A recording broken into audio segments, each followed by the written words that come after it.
Good morning, everyone. Thank you for joining us again in Stage B for the Expo Hall. This session is How Innovation and Automation are Enhancing Customer Experience, and it's our final keynote of the day, so it's not one to miss. Before we begin, I'd like to thank all of our sponsors for helping to make this event possible, especially our diamond sponsors, AT&T, Deutsche Telekom, STC, and Telefonica Global Solutions. We've got a great session here for you, which is being led by our moderator, Carl Roberts, who's a partner at Hadara Consulting.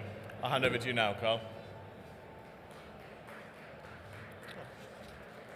I think that's for you. Okay. Thank you. Always appreciate applause. And a warm welcome to this third keynote session of the day. It's the last one before lunch, so we're hoping to stimulate your appetite and give you lots of things to think about and mull about. You know, we've heard this morning on a couple of the panels that our industry is sometimes perceived as not being cool, but we've got a lot of cool things that we need to do and will be doing, and we'll be talking about those this morning. So when we talk about innovation and automation, enhancing customer experience, when you look at the backdrop, we have networks that are being transformed. The drive to digital, as futurists now say, has become a rush to digital. And that means a lot of things. It means that enterprises and customers are really transacting with multiple cloud environments, with different products, with edge computing. Enterprises deploying vast IoT networks. So the entire environment has got incredibly more complex. And yet the customer experience really needs to be simple, effective, and seamless. And it's really important because it is the ultimate differentiator. And I think Accenture put it quite well in a 2021 report when they said, customer experience has arguably become the biggest factor driving customer loyalty and therefore revenue growth today. So with that backdrop, I'm delighted to have a fantastic panel. So I'd like to call up onto the stage, in no particular order, John Nolan, VP of Global Connections and Alliance Management at AT&T. Dr. Rolf Nafziger, SVP Deutsche Telekom Global Carrier.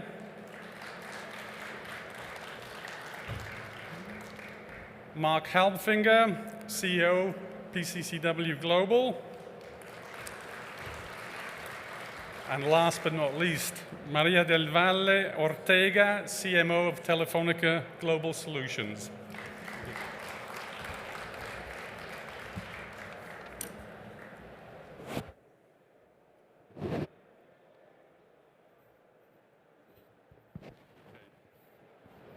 Microphones going okay, James, wherever you are?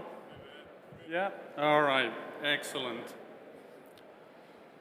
So with that backdrop, a lot to talk about. So, but before we start, I'd like to ask each one of the panelists, and scoring out of 10, how well do we think our industry does at customer experience today? And just a score to start off with, and then we'll go through our discussion. So, Maria, how would you rate us as an industry out of 10? I think that probably we don't have a unique score.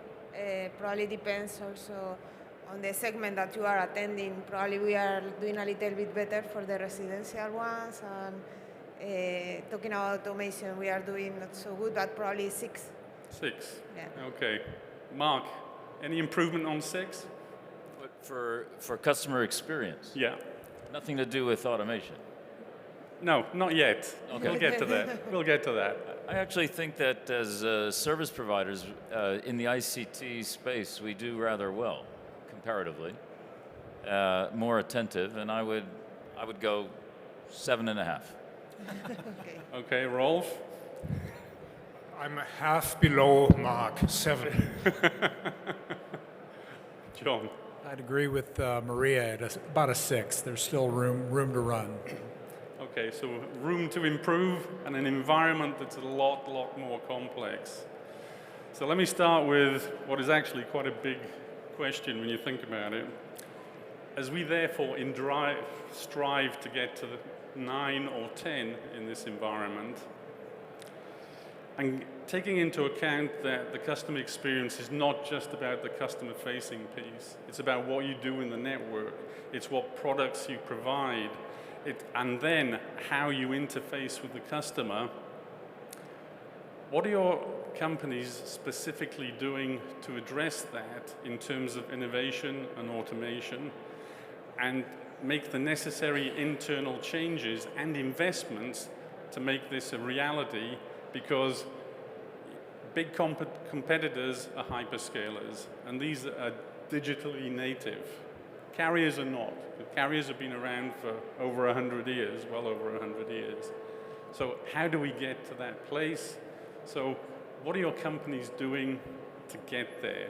So let me start off, ladies first, with Maria on this one. Thank you, Mark. As any small project that you need to go over with a company or a disruptive one, we have set a dedicated team in order to go through this automation and digitation in order to get to improve our customer experience. We need the whole company involved on it. We need from operations to customer operations to sales going through this process and making it real. So we have set a dedicated project where people from all the areas are involved, and they are pushing to the whole company to make this real. We are not digital native as many other companies that you have mentioned are. So we need to go through the whole processes and transforming them and then automating and digitizing them. And has the group been given a specific timeline to say, you know, you have 1 year, you have 2 years, you have 3 months? We wish we could do it in 3 months, but the real thing is that this is a medium-term project, and I think that we will be done for certain services or processes in 1 year, but we will need a longer time for the whole end-to-end. Yeah. Okay. Thank you, John. So, coming down this end of the line. So, AT&T, I know, has been working a lot on this for a number of years now, and it's certainly a long journey. So where are you at, and are you going about it the same way as Telefonica, i.e. with a specific team targeted to do that, or is it function by function? I think it's a little of both. I like to think that you know, one of our cultural pillars is serving our customers first. You know, we strive to create an effortless customer experience. We don't always succeed, but we measure things regularly through Net Promoter Scores. We're structured in a way that people are compensated based on improving the customer experience, and the investments we make are always done with a focus and an eye towards improving the customer experience. And you take specific data points in the comments out of the NPS scores and feedback, and actually feed that back into the teams so that they can address them? We do. Every organization, down to a very low level, has got specific goals and roadmaps to address areas where you know, we're not coming up you know, where we need to. You know, but again, it's a North Star to serve our customers first, and I think that's embedded in all our employees' DNA, even if we don't always live up to what we're attempting to do. So. Yeah. And Rolf, I mean, you know, going through this process requires a lot of serious, introspective looking at internal processes, business processes. I know Deutsche Telekom has always had a strong focus on innovation. And as you go through that process, how much of the groundwork and how heavy a lift is it on the groundwork of refashioning the underlying business processes. Because obviously, automating a bad process is not really fixing a problem. It's just, putting some paint on it. So how does the business process work go on? This always depends, of course, on the business model that you want to reinvent. Yeah. And definitely, I think we as carriers, we need to work on two sides. One is really establishing completely new products and services, also independently from the legacy we have. Yeah. One example that we have is we reinvented the in-flight business a couple of years ago. Of course, all the new processes that we have established were more or less independent from the old processes. On the other hand, you also need to reinvent, of course, what we call legacy, what is, for example, the voice business. The voice business, we sometimes forget, is our heritage of the telco business. And sometimes we think voice is odd, it's old, we can get rid of that, it's declining. We have a different view on that. You can also reinvent voice. You can reinvent by introducing a new voice trading system. We have cloudified our voice platform, the switch, it's now cloudified with much better implementation times of new features. And our latest step is now that we also think that the way we look at the product needs to be different. Yeah. Because if we talk about voice, it's not a declining business. It's a growing business. Unfortunately, it's not a growing telco business, but it's a growing CSP business. And therefore, we are now establishing CPaaS to also benefit from that. And I think you're on a very key point here, because when you look at the way the business segments are evolving, you rightly make the point that voice is not dying, it's just becoming something else. Similarly, messaging, which has been around for a long time, comes into that CPaaS suite. And over the last couple of years, the CPaaS players have been kind of encroaching into the territory of carriers. On the other end of the scale, on cloud services, there's clear competition from hyperscalers. So without carriers making that kind of transformation, the space in between is getting really somewhat limited and then pushed into the commodity zone where really it's all about price. So that's a great example of digital transformation there, where you're taking examples of how you build new products and then kind of reverse engineer legacy products to become something different. And maybe here's a good time to ask Mark, because Mark's gone through a huge transformation process at PCCW Global, especially with the acquisition of Console Connect, which is arguably I think for sure it's probably the oldest or the first, to put it that way, NAS platform. And you kind of brought that into PCCW Global, and that is now driving from the front, if you will. So you made the choice to go out and get something new to help you in that transformation. So if you could walk us through the thought process and how that has impacted positively, clearly, the evolution of PCCW Global. First of all, can you hear me okay? First of all, we acquired Console Connect financially, but actually culturally, we made a decision at the moment of acquisition that Console Connect would be acquiring PCCW Global. Yeah. And that's why you see a shift also in the brand perceptions and so on.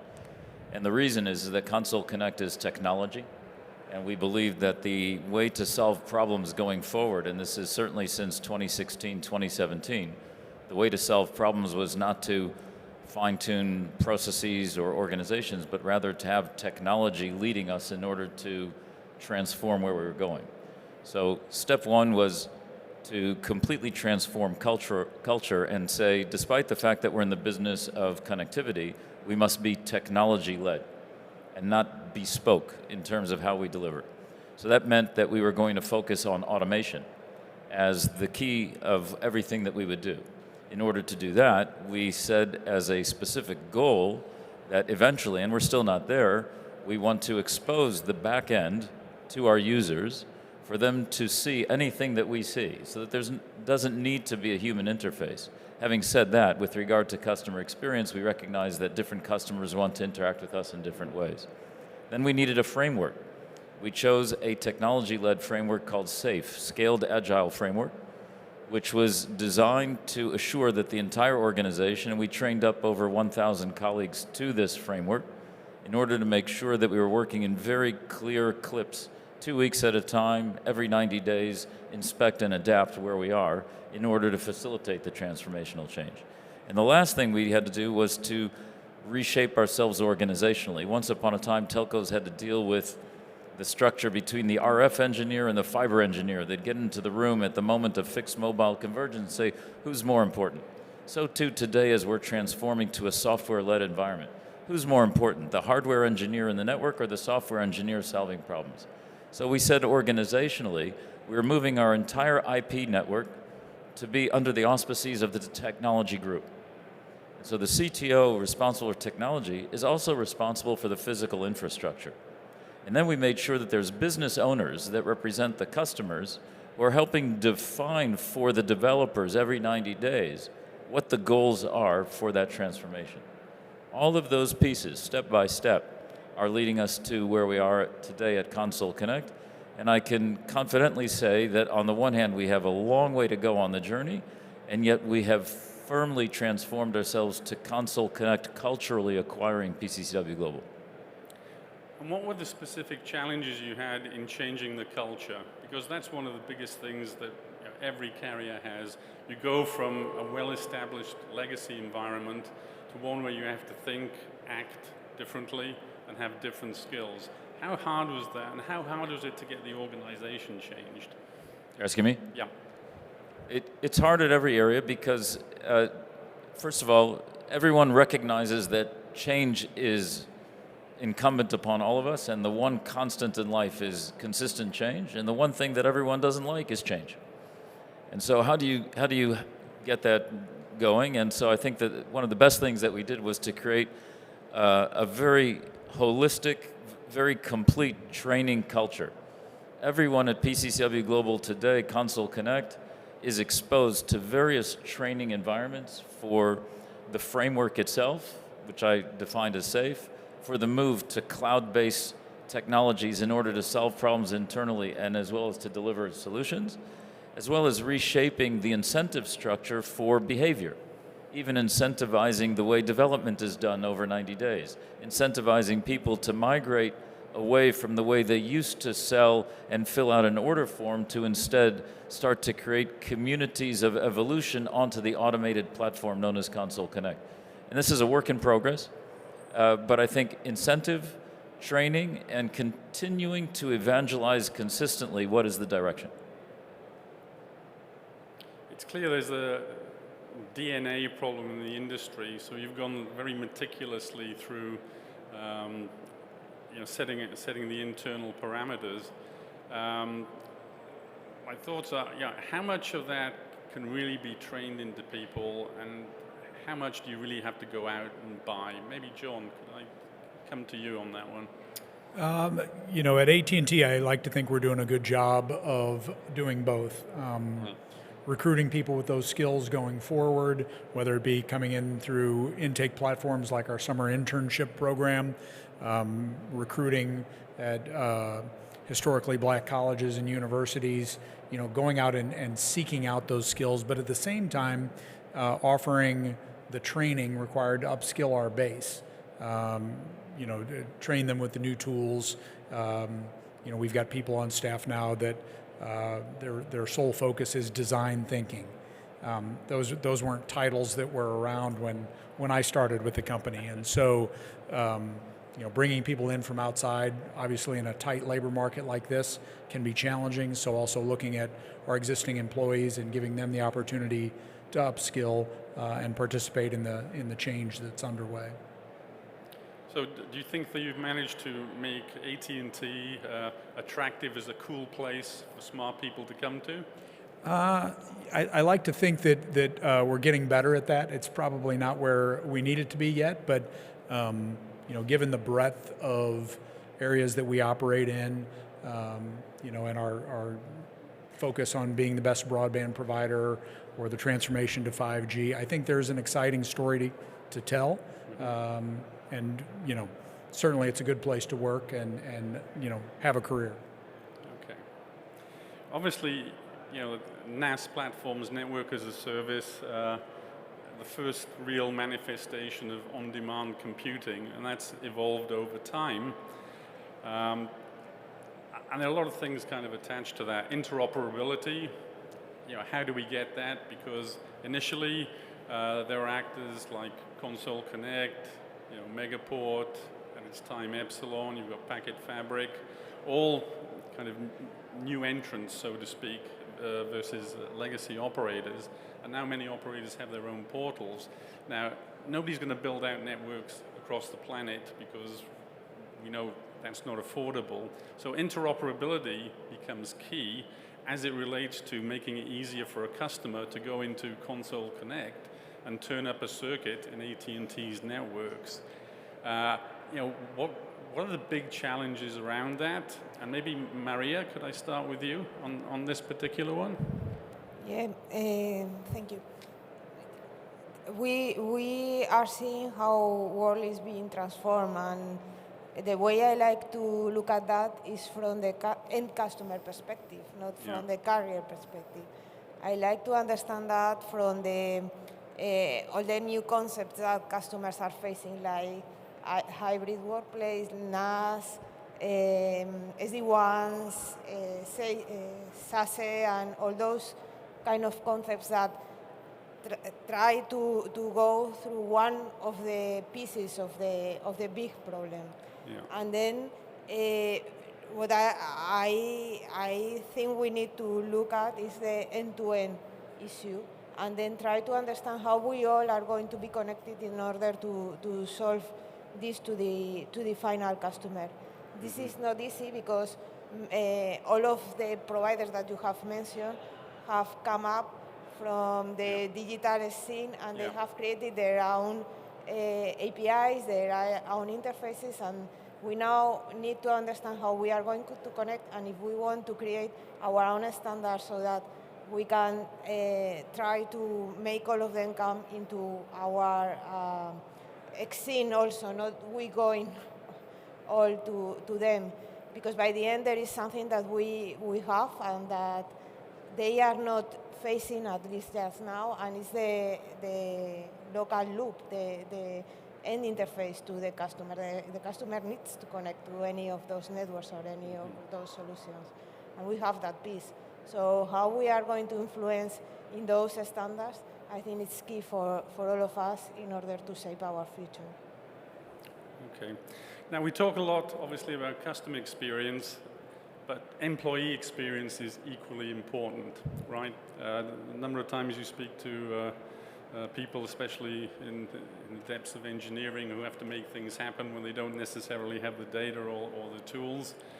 How important is that a consideration when we look at redesigning everything, sort of network to products to the front end? Rolf, if you'd like to have a go at that. Naya, first of all, I think the old sentence, eat your own dog food, is always true. Yeah, so you have to make sure that your people are also running the processes that your customers are using. And by that, getting this experience, does it work or does it not work? Of course, also all the internal tools that we have on the HR side, also on our at Deutsche Telekom, are very much automated and also virtualized and also digitalized. So you have applications where you can really use all the HR services on one platform. Yeah. On top, of course, reskilling, we discussed this a lot, is the key purpose and the key topic that we have in our industry, lifelong learning. And this also works very well in a digitalized way. Mm-hmm. So for this also we provide specific online services where our people can continuously reskill themselves. Yeah. And on top, what is also very important, we have also on our feedback system clear indications, how does reskilling work, what are the missing profiles of our people, how can we adopt these profiles, and also this is done, of course, in a HR tool that is automized. Yeah. No, it's good because it's extremely important, of course. Coming back to the interoperability piece, because that's really key. I mean, you know, John, you know, working for AT&T, any conversation about interconnecting with somebody else's network, it implies, you know, it can be as simple to saying, okay, if I want to turn up a service on Console Connect, do I go into the AT&T portal and then literally raise an order which then gets dealt with somewhat manually? At the other end of the spectrum, ideally, you'd be able to go into Console Connect system and be able to trigger teeing up of the system. Now, A, yeah, how complicated is that? And then B, and the reason I'm asking yourself is that I'm sure you've got lots of very intelligent lawyers who work at AT&T. How difficult is that from a kind of legal and regulatory standpoint? Because technically, we know we've got lots of smart people in the industry who can do that, which is not to say it's easy, but it's certainly what customers want to be able to do. But what kind of hurdles do you see in the way of getting to that point where, you know, you can effectively turn up a service in somebody else's network seamlessly for the customer, so that for them it just say, okay, I just went into AT&T and I got a global network which has maybe come from about 4 different operators, but I don't know, I don't care because it was so easy. So I'd say imagine a world where instead of a you know, handful of cloud operators, there were 300-400 different cloud operators, and to spin up an instantiation of a server, you had to log into 50 different cloud providers' portals.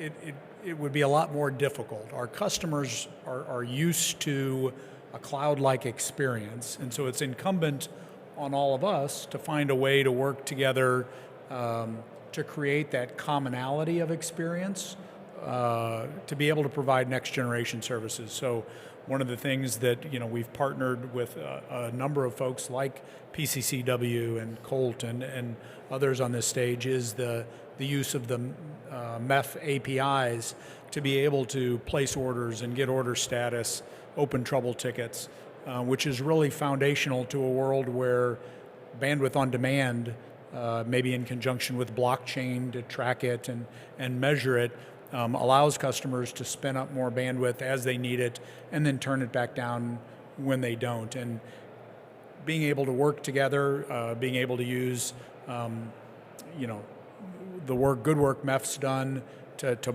bring people into that fold. There's a company called Amartis that we're working with to be able to make that easier, to be able to test. I think it's critical that foundationally we're all working together to achieve that goal so that, you know, customers' consumption, whether they're ordering from Mark and Mark's ordering from somebody else or ordering from me and I'm ordering from Rolf, that, you know, we can meet their expectations, you know, in more of a seamless manner. And NAS platforms, which originally were very much kind of pop to pop, now gone further, how far to the edge do you think these platforms can go, and to what extent could they integrate third-party elements into that? Mark, I mean, you've been doing this for a while now. How far out to the edge and how inclusive do you think it could be? You know, our industry is in evolution and transition, so I think that eventually we're going to be getting to very far to the edge because that's what the developers are requiring in the applications. And I think we have to, first of all, you were asking quite a uniform question for what I think is a diverse user set. Once upon a time in our business when we come to ITW, the demand set for connectivity was two-dimensional, it was very clear. They would want a connection from point A to point Z, they would want some voice traffic, they'd want to facilitate their administration. Today is very different. We have to be focusing to the developer community, first of all, who are seeking much different things than just simple connectivity. They're looking to be able to have multi-cloud, multi-platform, multi-network environments that will facilitate whatever applications they're developing. In order to do that, we need to be able to expose APIs to the developer community even before we're exposing APIs to each other or to the developer communities with each other. So I think we need to understand that the demand set into our ICT-based world is becoming much more complex than it used to be. And we need to aggressively address those different types of customer experiences. That's first of all. As far as getting to the edge or not, I think that we're going to be forced there, both by customer demand, whether developers or enterprises or specific community verticals, as well as the technology evolution, which now is going to be driven both by 5G, by efforts at additional sustainability in terms of perhaps diffusing some of the centralized data center environments out to smaller edge structures. Simple use case, for example, network slicing in 5G, which is going to start to become more of a thing. You could perhaps do that in the US jurisdiction under AT&T or one of its competitors, but then if AT&T wanted to serve an enterprise and get it to Korea or to Singapore, whatever, how do you create that interoperability, that roaming, so to speak? What's the unit of value? What's the automated approach to provisioning? How do you do that on demand? All of these things will require at the end edge capability, so to speak. And so I think we're still a far way off from getting there, but I think the industry is going to evolve there over the next 3 to 5 years. And how important, this one I'll ask you, Rolf, will be the role of AI engines in managing all of this data flying around? I mean, if you've got thousands or hundreds of thousands of IoT endpoints, which are always a security issue, you've got multi-cloud environments, and across this, you've got all the customer activity. How important will it be for telecom operators to be able to, gather intelligently the data that sits within the systems, because there's huge amounts of data, organize it, analyze it, and turn it into intelligence that can be used to enhance the experience, to put in place much more seamless customer experience and better economics. I can give you a very simple example why it's so important. A couple of years ago, I received a call from our CEO who was in Spain, and he could not roam anymore because one of the networks was down. And of course, because the roaming networks we don't own, we were not aware of that. And this was a starting point when we were implementing artificial intelligence in our network, because even though we don't see the roaming networks where our customers are in, we still, of course, have indications if they are online, if they are disruptive. There are a lot of data, of course, connected to us. And I have Ralf Milan here in the room who is running NWI. They established Hadoop in their technology, and with this we have now more, we call it digital network operation center, because we have a lot of know-how, not only in the brain of the people, but also by AI or big data analytics. And this, of course, leads back to this example, to a case where we know if our customers are disconnected. We know if the bandwidth is not good, so that we can also steer away. For example, in the roaming case, you have network of networks, so it's easy. If you have the know-how, a network is down, you can steer the customer into a different network even before he realizes that the network is down. So it's a very important topic to improve customer experience without the customer even realizing that we have done so. Yeah, and taking that point and going off on a slight tangent here, given that it's a lot of activity, a lot of investment to get to that kind of environment, which not all carriers can afford to do. So do you see being able to provide these kind of services to other carriers as a potential wholesale opportunity, which is the ability to see, observe what's happening in distant networks, have that as a service which you can sell to smaller carriers who just can't afford the investment to invest what Deutsche Telekom would be able to invest? Yeah, this is international wholesale industry is the core of our business. We resell what we can to others as well to refine. It's packaging the dog food as a product. Exactly. Yeah. So definitely, whatever we can resell, we resell. And here we don't have a product yet when it comes to this, but definitely it's a potential way also to hand this over to other carriers in a kind of product way. So when we look at the overall environment, there's what I like to call, we've spoken a lot about zero touch, but there's also zero trust. These are the two zeros that need to be accomplished to be good, I think, and over the long term. How do we bring zero trust tech and capability into all these interconnected networks and connected applications and devices? Because I think it's fair to say that enterprise customers are extremely paranoid about being hacked. We know that there's a huge amount of activity around the world, but the more that goes into the cloud, the more devices that get connected, the bigger the risk. I mean, John,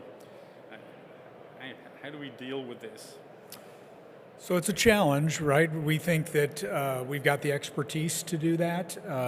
The challenge is making it simple for our customers, and it's a journey. Yeah. A transformation that all companies are in some stage of, but you've got to balance the trade-off between a zero trust architecture and productivity. Keeping people's permissions current as they move between jobs. They work from home, and they've got multiple devices sharing the same network that's accessing corporate data. So it's a balancing act, and it's a journey, I'd say. And I think we're all at different places on that continuum, but it's definitely something that's on all our customers' minds, and we've got to do a better job of making it simple for them. So Maria, in Telefonica, the whole zero trust story, I assume that's a big theme as well. How far down that road is Telefonica?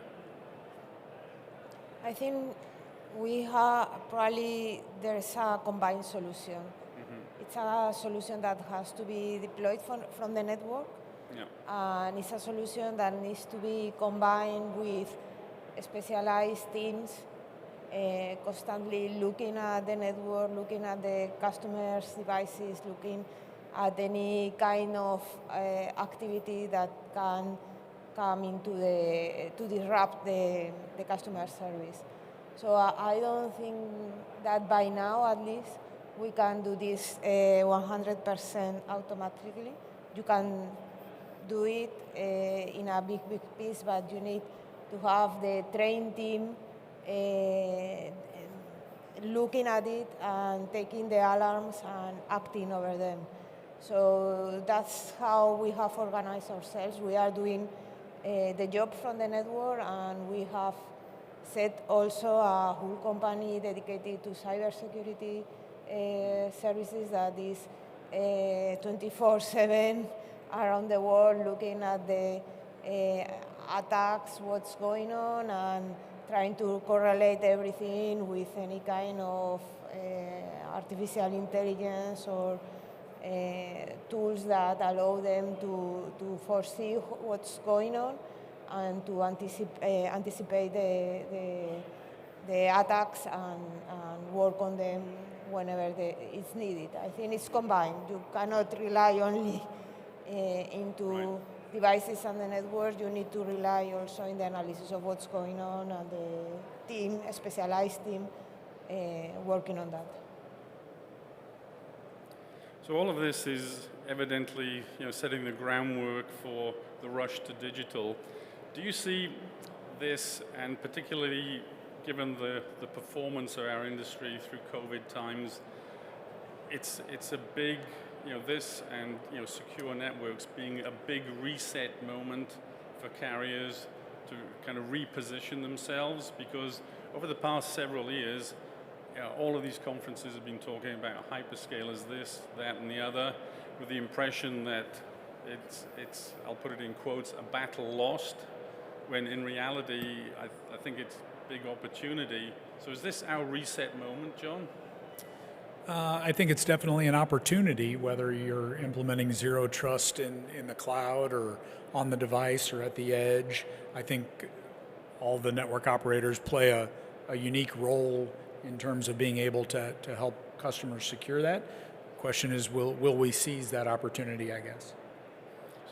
So So why would you think we would not seize that opportunity?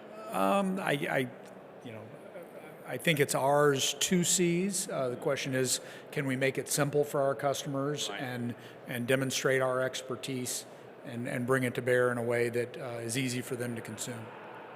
Yeah, because it's the groundwork. We've heard a lot about the metaverse. Metaverse doesn't exist unless we get all of this right. That's right. Soup to nuts, or bottom to top. Exactly. Rolf, what's your take? Reset moment? Pardon? Is it a reset moment for us to affirm ourselves as an industry, not being a bit on the back foot compared to the hyperscaler community? Well, I would not call it a reset moment, but of course what we can sense is that our industry is changing with even a more rapid speed than in the past. And we all know that the speed in the past was very, very high. Yeah. If you have somebody who comes from the fast-moving consumer goods, I just had a superior, he said, I did not meet any industry before where speed is so important like in the telco industry. And now we see of course, that the speed of the hyperscaler is extremely high and we have to cope with that. And therefore, I would say, yes, it's not maybe a reset, but we have to change significantly and much faster than in the past to cope with this speed. And we have to become completely different in our thinking, in our technology, in the way how we are providing services than we have done this in the past. We have to become really cloud-centric, maybe even move into a cloud-native way.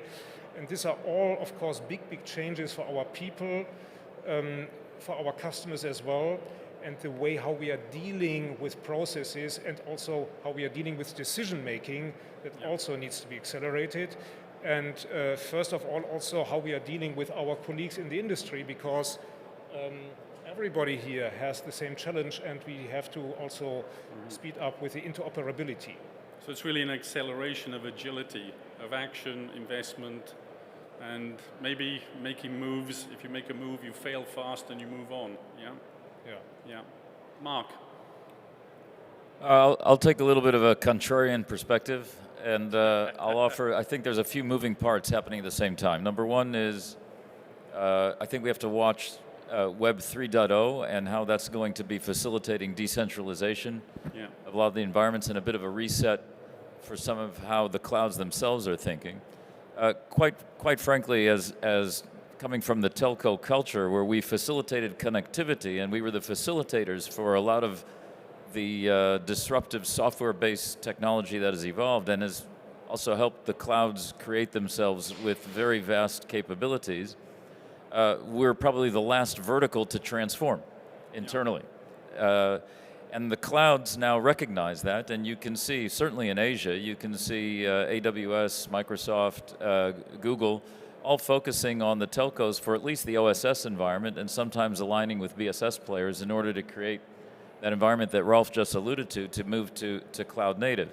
And I think that these large corporate relationships will yield some unusual bed partners over the time to come. So Web 3.0, that represents a potential challenge to the clouds moving in to pick up the OSS, BSS environment that exists for the telco, all of that is what's happening around us. Whether it's a reset moment, I don't know, but I think it's an evolution of how things are evolving, and certainly us in the ICT service provider function need to be aware of those environments and see how we aggressively address that in order to understand how customer behavior has changed, what is evolving around us, and therefore how do we need to address ourselves organizationally and structurally to deal with it. Yeah, because it'll certainly require a rethink of how we do OSS, BSS quite dramatically. Well, the OSS, BSS relationship historically in the telco space was a manual exercise. Yeah. And that was fine for a long time when services were two-dimensional. But as I mentioned before, services today and the vast demand set that comes from users of the ICT environment will no longer allow it. John spoke about blockchain, and I'm a big believer in the fact that distributed ledger is going to be a contributing element to decentralization in general of the ICT service culture.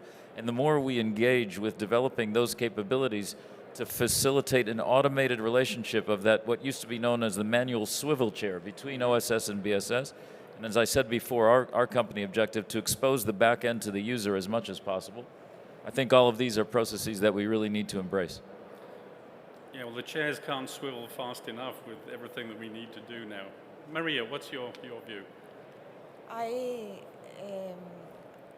We are right now listening to airlines saying that they are software companies that fly airplanes. Yeah. Or you can listen to banking institutions saying that they are software companies because that is the interface that they use to maintain the relationship with their customers. And we need to understand that we have to become software companies. We are not network companies anymore. We are software companies. Yeah. And if we don't take that point as fast as possible, we are not going to be able to take the position that we deserve or that we think that we deserve. Yeah. It's not easy because when you look at the telco companies, they are full of communications engineers. They know about routers, they know about networks, about devices at the end of the network, whatever. But we don't have so much software talent within our companies. Yeah. And we need to understand where we want to be, that if we are not there in a not so long time, as you were saying, Web3, the metaverse, all this is totally transforming the world, not only our industry, the world. And if we don't move forward with the society and how the needs of the consumers are evolving, we will be totally out. So we need to become software companies, we need to do it fast, and we need to do it also culturally. This has to be through the whole company, right. Not just in small teams. Probably this is the way to start and to show that how it has to happen, but it needs to go through the whole company. And Maria, how important is it for carriers to be able to integrate third-party software offerings? Because around about the world, there's so many companies that have really great niche applications that can be of great benefit. How do carriers need to be able to bring those actors into their ecosystems, and how important is it to be able to do that? I think we need to take them into our ecosystem, and probably we also need to go to their ecosystem. I think it's a shared way. Yeah. Not so easy because what I've lived in the telco industry, we think that we are able to do anything. Yeah. And we need to change also our mindset and understand that if we don't partner, if we don't go with all those third companies that are doing good things very fast, we are not going to be where we need to be in the time that we need to be. Yeah. Mark, would you agree with that? Yeah, I think that openness and transparency is critical. I think as an industry, on the one hand, we've done a very good job in bilateral relationships and creating value through common frameworks, but at the same time, we often play our cards close to our chest, unnecessarily, in my view. In the last 4 years or so, in our organization, we've taken the view that we should just share whatever we're doing with whoever wants to know. Yeah. And because we believe that an open platform, creating, for instance, the APIs that is open to the developer community to write code to whatever they want to do on Console Connect, is critical to be an open environment. And it's why when Colt and ourselves launched the first blockchain trial some 3.5 years ago, we said, we're sharing everything because it's more important to the industry. Yeah. I think that some of the cloud's success has been the fact that they've opened their platforms in order to be able to write environments. By the way, they've enjoyed a lot of revenue share from that, from the developers over the years. And if we don't take an open environment to do that as an industry, and certainly for us as a company, then I think it's a miss. In order to do that, we need to create a framework that's clearly understood. Right. So what is the clear framework that is readily available to developer? What is the rev share that we're willing to offer to a channel that writes to the code? What is the structure that is open to anyone that wants to cooperate? Be open and let everyone join in, and I think the more the merrier. Yeah. We have to move away from it's just our world. The one advantages that we have as service providers is the fact that we are jurisdictionally regulated in certain environments, that at once is an obligation but also a value, because there are many out there that would prefer not to be regulated. And I think that that's something that we can learn to leverage as a value, but at the same time opening up our environment as transparently as possible. Harder said than done, but harder done than said, I should say. Yeah. Rolf, would you agree? Yes, absolutely. I think you only have mainly have benefits if you are open and if you are standardized. And we as an industry, we like to beat us up for bad processes, for not being standardized. But let's not forget, this is more the fixed part. If you look into the mobile part, it's highly standardized. It's highly automized as well. Right. Yeah, so you don't discuss billing issues. You don't discuss, is this handset also working in the US or not? Here it's working, and from that perspective, I think we have to catch up what we have already done in the mobile industry. We also have to achieve in the fixed industry. And in the mobile industry, everything from my perspective comes from GSMA, just from scratch, having a standard in place where everybody is buying into. Yeah. John? All said, I guess. Great comments by everyone. As Maria started us off, we have to become software companies. I think given the legacy systems we have, we've often had a better built here mentality versus buying something off the shelf. And so that's where, as Mark said, open source becomes key. Being able to, publish what you're doing and have developers write to it, and not be so focused on homegrown solutions. I think that's all critical. Okay, thank you. So just one last question as the clock's winding down here. So if you look forward over the next 12, 24 months, when you look at the world of customer experience, what would you expect to see as, let's say one key change you'd like to see which you think would enhance those scores that we talked about at the top of the call? Let's start with you, John.